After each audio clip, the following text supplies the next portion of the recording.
19 nelayan dari Kabupaten Aceh Timur ditangkap otoritas pemerintah Thailand karena tuduhan melakukan aksi pencurian ikan dan pelanggaran undang-undang keimigrasian serta perikanan.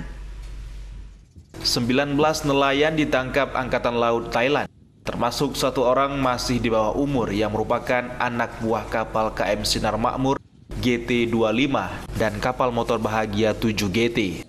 Laporan penangkapan diterima Dinas Perikanan Aceh Timur yang menyebutkan bahwa para nelayan dari kedua kapal tersebut ditangkap oleh kapal patroli maritim Thailand di perairan Phuket dengan jarak 38 mil dari daratan.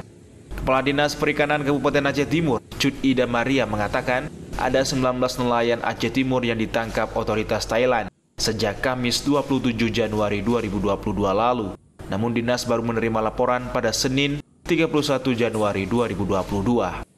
Pihak Dinas baru mendapatkan data nelayan dari satu kapal, yakni KM Sinar Makmur dengan jumlah ABK 14 orang, di mana satu ABK merupakan anak di bawah umur.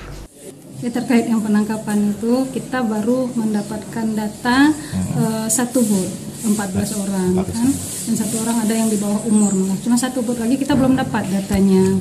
Jadi untuk tindak lanjutnya yang pertama kan kita nunggu data lengkap dulu. Selanjutnya kita akan berkoordinasi dengan dinas terkait.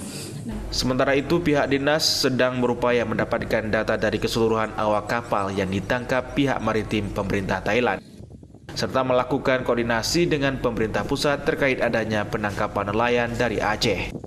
Dari Kabupaten Aceh Timur, Ismail Abda, iNews melaporkan.